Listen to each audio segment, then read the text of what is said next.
ಇತ ಸಂಪುಟ ವಿಸ್ತರಣೆ ನಮ್ಮ ಹಂತದಲ್ಲಿ ನಡೆಯುವುದಿಲ್ಲ ಅಂತ ಬೆಂಗಳೂರಿನಲ್ಲಿ ಸಚಿವ ಡಾಕ್ಟರ್ ಜಿ ಪರಮೇಶ್ವರ್ ಹೇಳಿಕೆಯನ್ನ ಕೊಟ್ಟಿದ್ದಾರೆ.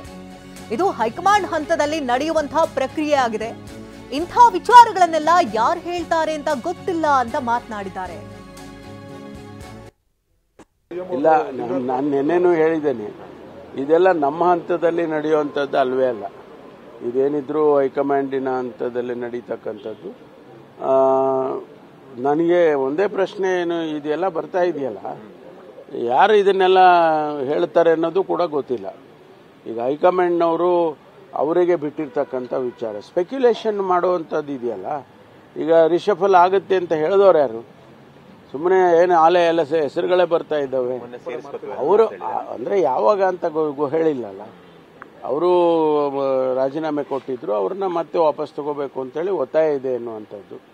ಅದು ನಮಗೆಲ್ಲರಿಗೂ ಕೂಡ ಗೊತ್ತಿದೆ. ಅವರು ಒತ್ತಾಯ ಇದೆ, ಸಮುದಾಯದವರು, ಹೌದು ನಮ್ಮ ಸಮುದಾಯಕ್ಕೆ ನೀವು ಕೊಟ್ಟಿರ್ತಕ್ಕಂಥ ಮಂತ್ರಿ ತೆಗ್ದಿದ್ದೀರಾ, ಕೊಡಿ ವಾಪಸ್ ಅಂತ ಹೇಳುವಂಥದ್ದು ಹೇಳಿದ್ದಾರೆ. ಅದನ್ನ ಸಂದರ್ಭಾನುಸಾರವಾಗಿ ಮುಖ್ಯಮಂತ್ರಿಗಳು ಹೈಕಮಾಂಡ್ನವ್ರ ಜೊತೆ ಮಾತಾಡಿ ತೀರ್ಮಾನ ಮಾಡ್ತಾರೆ. ಅದನ್ನ ಎಕ್ಸ್ಟೆಂಡೆಡ್ ಆಗಿ ಇಡೀ ಕ್ಯಾಬಿನೆಟ್ನೇ ರಿಷಫಲ್ ಅಂತಕ್ಕಂಥದ್ದು ನಮ್ಮ ಹಂತದಲ್ಲಿ ನಡೆಯೋದಿಲ್ಲ. ಅದೇನಿದ್ರು ಅಲ್ಲ, ಅದನ್ನ ಯಾರು ಸ್ಟಾಪ್ ಮಾಡಕ್ಕಾಗಲ್ಲ. ಒಂದ್ ವೇಳೆ ಹೈಕಮಾಂಡ್ ಆ ತರ ತೀರ್ಮಾನ ಮಾಡಿದ್ರೆ ಅದನ್ನ ಯಾರು ಸ್ಟಾಪ್ ಮಾಡಕ್ಕಾಗೋದಿಲ್ಲ. ಸಿಎಂ ಸಿದ್ದರಾಮಯ್ಯ ಡಿನ್ನರ್ ಮೀಟಿಂಗ್ ಅನ್ನ ಕರೆಯೋದು ಹೊಸದೇನಲ್ಲ. ಸಚಿವರಿಗೆ ಸಿಎಂ ಡಿನ್ನರ್ ಬಗ್ಗೆ ಪರಮೇಶ್ವರ್ ಹೇಳಿಕೆ ಕೊಟ್ಟಿದ್ದಾರೆ. ಈಗ ರೆಗ್ಯುಲರ್ ಆಗಿ ಸಚಿವರನ್ನ ಊಟಕ್ಕೆ ಕರೆದಿದ್ದಾರೆ. ಸಂಪುಟ ಪುನರಚನೆ ಹಿನ್ನೆಲೆಯಲ್ಲಿ ಊಟಕ್ಕೆ ಕರೆದಿಲ್ಲ. ಸಾಮಾನ್ಯವಾಗಿ ಹೇಗೆ ಊಟಕ್ಕೆ ಕರೀತಾರೋ ಅದೇ ರೀತಿಯಲ್ಲಿ ಕರೆದಿದ್ದಾರೆ ಅಂತ ಮಾತನಾಡಿದ್ದಾರೆ. ಏನ್ ಊಟ ಹಾಕಿ ವಿಶ್ವಾಸಕ್ಕೆ ತೆಗೆದುಕೊಳ್ಬೇಕಾ ಅಂತ ಮಾತನಾಡಿದ್ದಾರೆ ಪರಂ.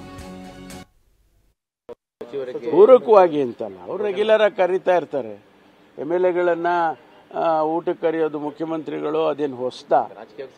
ಅಲ್ಲಲ್ಲ, ಸಂದೇಶ ನೀವು ಮಾಡ್ಕೋಬೇಕಷ್ಟೇ.